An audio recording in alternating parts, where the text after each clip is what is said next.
Hi guys, my name's Seb Tudor, I'm the man of the Silver Mountain, and welcome back. Now today I wanted to talk about millennials. Why?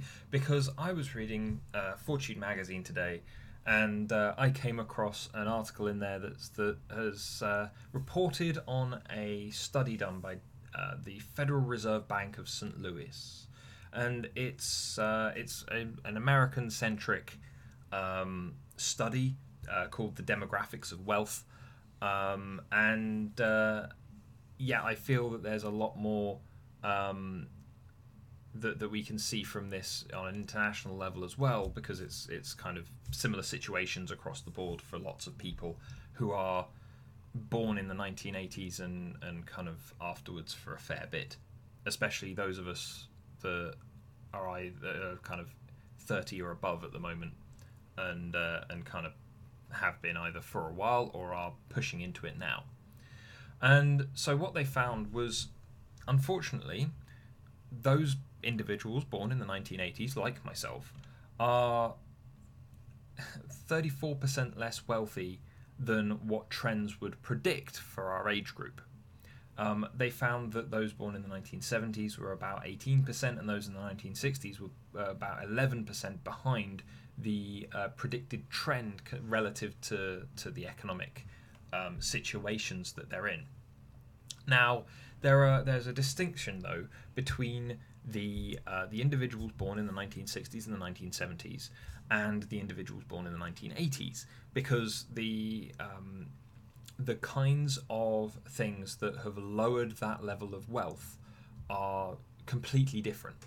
So, in according to the study, in the 1960s and the 1970s, most of the debt and most of the things that lowered the wealth of those people on average by the 18 and 11 and 18% respectively were things to do with housing and to do with mortgage debt and all that kind of thing, which, at the time was a substantial debt for them that was long term, but as a result of the housing market recovering, they turned out to be better off for it overall in the long run.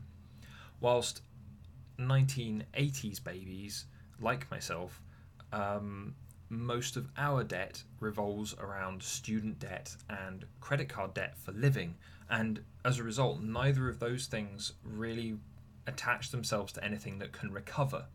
Like, unless you're pumping up credit card debt for the purchase of, or I don't know, some kind of priceless artwork that will only ever appreciate in value until you sell it on.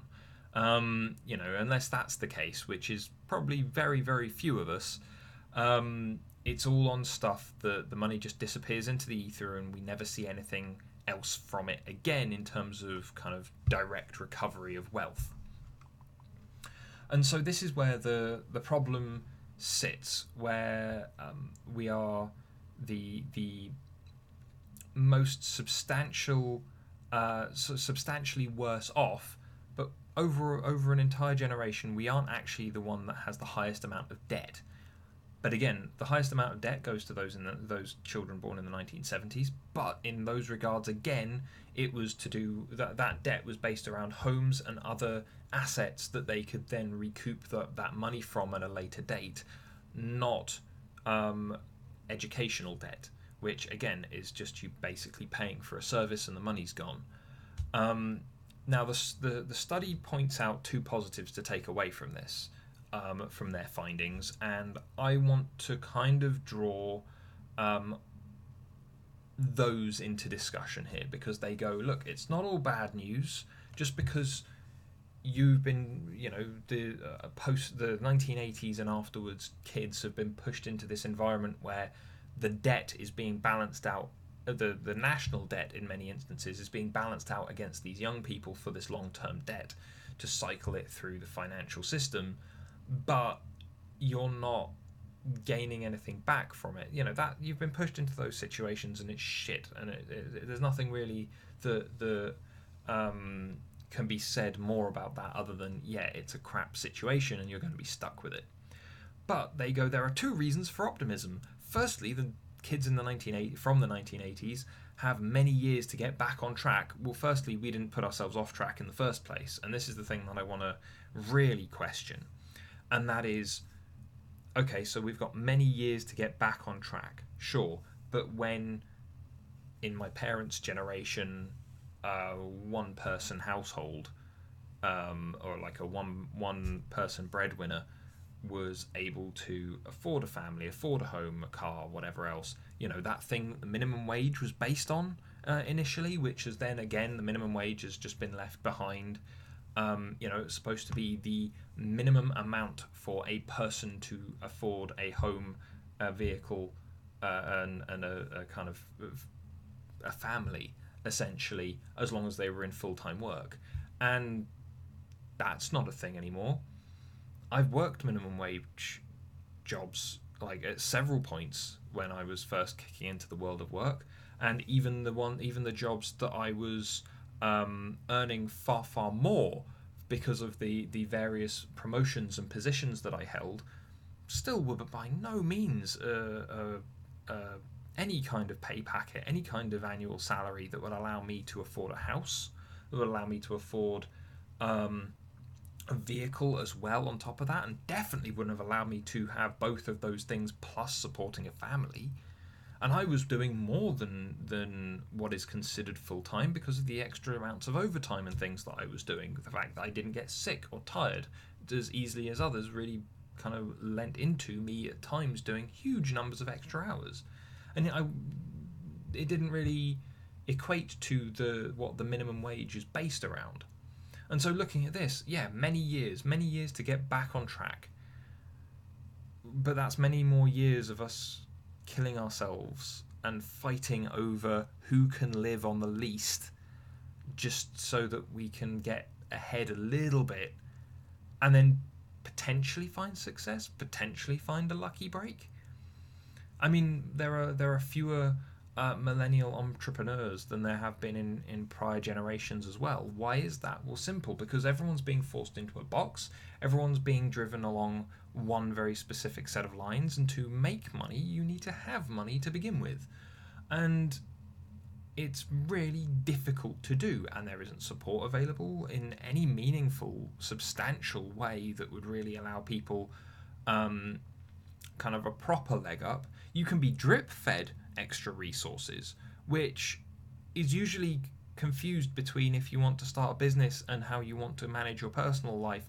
You usually have to conflate the two, which again isn't healthy, doesn't make any sense, and also usually you tend to get less money for doing that rather than trying to just run with the system, join the rat race, go and make a mess, go not try and enrich anything and just follow along with what you've been told to follow along with. And so I would draw into question the seeming point of optimism here that we as people have many years to get back on track, because we're not off track. There are large numbers of people who are my age who have gone through university, become very specialised, and or gained a wealth of experience, and yet now, because they don't want to leave the rat race because it's secure and it's safe, now they're finding that they're running into roadblocks and they're developing health problems because of it. They're again having to fight over who can live off the least to get ahead, and it's terrible.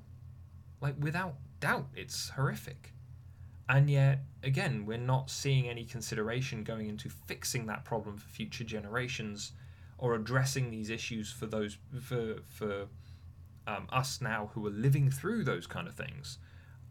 It usually just comes down to, millennials are killing this industry, and millennials are killing that industry. Millennials are saving certain industries that are very low price products. And stuff like that, and it's people not putting two and two together, or willfully ignoring the fact that the reason why you see the headlines of millennials are killing this industry or that industry is because those industries tend to be frivolous, expensive, unnecessary, compared to the things that we're apparently saving, like frozen food, which is far cheaper and we don't have the time to cook full meals. So again, kind of frozen microwavable meals, frozen, throw it in the oven, pull it out and eat it kind of meals, whilst not healthy necessarily in every instance, they are quick and easy for us to do because those are the kind of meals that we have to have in the environments that we find ourselves in. And then the other point for optimism is that they point out that our generation, in terms of those who have substantially left university, as many 90s kids are still either in university or just leaving, they point out that, yeah, we are, to date, in full, the largest generation who are... well, not the largest generation, sorry, the most educated generation that has in full shifted on from education and university, like, for the most part. And so as a result, yeah, potentially the highest learning. Okay, tell that to some of the people that I've worked with who have PhDs, who have master's degrees, numerous other qualifications, and who were working under me when at the time I had none. Since then, yes, I have gained the several equivalents of degrees and other bits and pieces in regards to certain fields that I work in.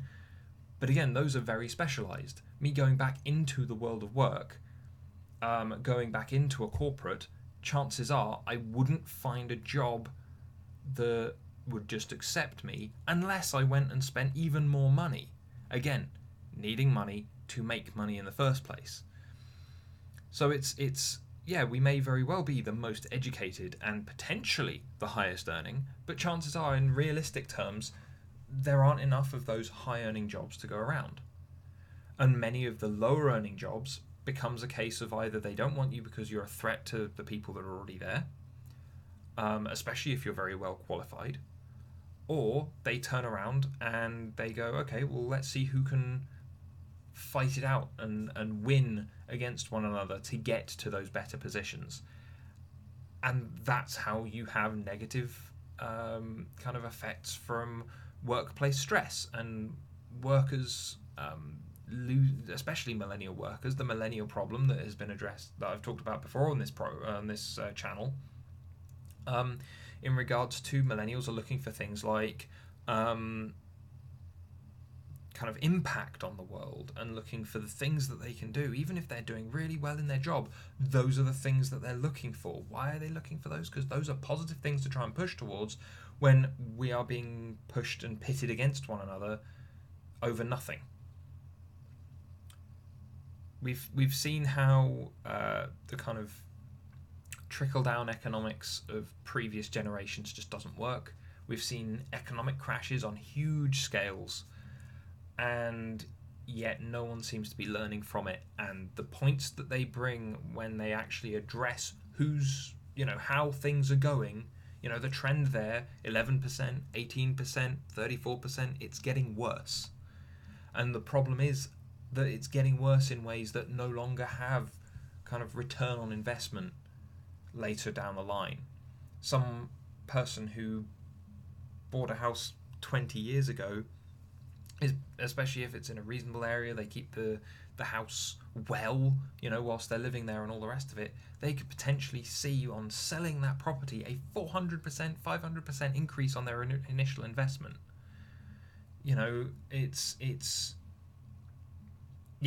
Education, you paid for your education, you've got your huge student debt, and then you're just ending up paying off your student debt. Once you paid off your student debt, you're not in a good state, you're in a neutral state. You've been in a negative state for your entire life, from when you took out that loan up until the point that you pay it off. And when you pay it off, well, you don't get any real benefit from it. You just return to neutral. If you do well from that education, then that just means you pay more back faster. And again, once you get through to that end of paying it all off, if you even manage it, considering how expensive that is these days, oh look, you're back to that neutral state. But then you've also got a much shorter period of time to actually use the positive that you have gained from that to develop, to earn more. And this is part of the problem, where it's very slanted, and it's oh, look on the bright side, when realistically speaking, this is a set of systems that people born in the 1980s and afterwards have come into, that is so large and so broken that we ourselves, who are still not in control, by the way, look at government. Most people in our government, or even especially in the United States government, you're going to find very few 30-year-olds in there. Very, very few people below the age of like 40 or 50 in those offices. And so it's a case of going, right, so we're still not in a position that we can actually try and fix it for those around us. And we're still being ignored, still being told that we're killing industries, when we would potentially love to invest in those industries. But again, we don't have the capital to do so. It's a mess. And that's one of the reasons why I wanted to bring it here, because most of you guys who watch the channel, or at least so YouTube analytics tells me, are like me. You're around my age, maybe slightly younger, somewhere between 18 and 35 is what I see in the analytics a lot of the time. And so as a result, I would love to know your thoughts. We've been dealt a tough hand, and I'm a person that is very focused on taking responsibility and working realistically. But again, like, looking around at the people that I've worked with, I may be in a better situation than some.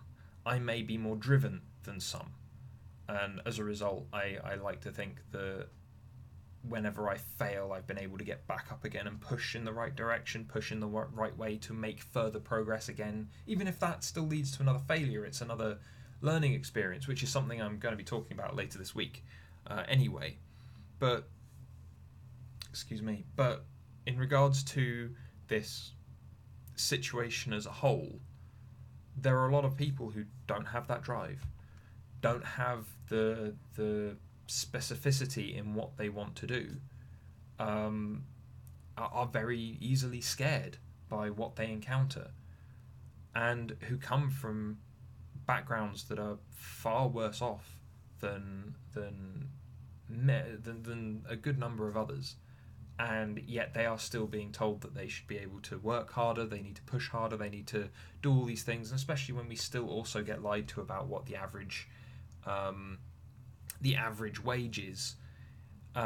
It causes additional stress, it causes additional hardship and negativity, and it makes us feel crappy. There's a reason why you have lower morale amongst millennials in work than you do any other generation.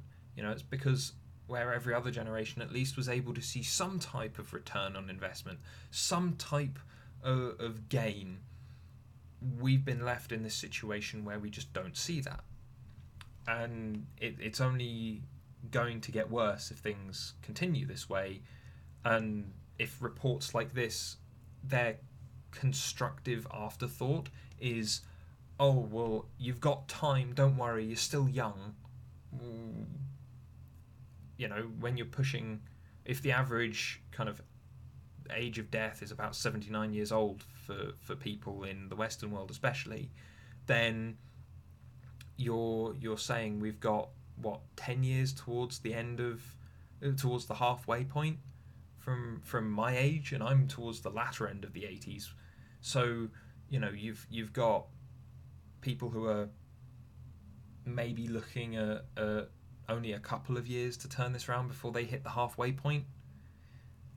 And it's like, when they've got halfway through the average life expectancy and they've got nothing to show for it because of this situation, or at the very least they've got very little to show for it because everything that they have got then gets funneled away from them into paying off debt, into paying off all these other things that allow them to then live, so that they cannot accrue wealth, they cannot accrue assets. It's spiraling out of control, and when there's no real substantial recommendations other than, oh, buck up, it's not that bad, you're smart, you're better educated. Well, fine, if we're better educated, give us the jobs to fix the situation. Have a coach like me come in and troubleshoot. Have younger individuals who are more acutely aware of these situations come in and consult on policy. oh, they won't do that because the older generations are still the ones in control, and it's easier just to blame us and scapegoat us for various issues rather than actually try and enrich us, so that then when it comes to us being in charge and having to take care of the older generation when they can't look after themselves, swings and roundabouts. It's all going to turn into chaos, and it needs to be fixed at some point, which is why I want to bring the question to you. How do we fix this? I've got my ideas. I've kind of touched on a couple of them throughout this. Maybe I'll do another video on just how I see an economic future that would be more functional for everybody. But again, I'm not an economist. I'm very, in terms of economics, I'm very much an armchair economist. I'll read a lot. I'll look through statistics a fair amount, but obviously it's a huge subject and a huge tool set that, again, people spend their entire lives looking into. But even economics isn't free of ideology, unfortunately. So, hey ho. But anyway, as said, I'd love to hear your thoughts on it. For those of you who are about to chip in, something like communism on paper sounds great to one degree or another. Communism in practice, maybe not so much. Those of you who are like me and probably going to say some mix of socialism and capitalism, socio-capitalism if you will, then yeah, that's probably a good way of doing it. But then what specifics are there? Anyone that says trickle-down economics, I'm sorry, I'm going to pitch you into the same place as the communists there.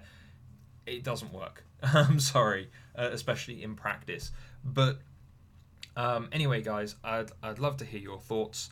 And if you've got an idea that I didn't just mention there, some other spin on how it could all be managed, some radical adaptation of capitalism or of a kind of way that we could manage this, I'd love to hear it, because it's just the more ideas that get pitched, the better we can kind of see where everyone is, and then we can try and work forward with it, even if it's just in a small way, so that we, as the people discussing it here, can then go and discuss it with others outside, and it cascades slowly over time. That would be useful in at least some small ways, But anyway, I'd love to hear your thoughts, and otherwise, guys, thank you very much for watching, and I'll see you in the video later. Take care. Thank you very much for watching, guys. If you found this at all interesting or useful, then drop us a like, share this video, and subscribe for more, and I'll see you in the video later. Take care.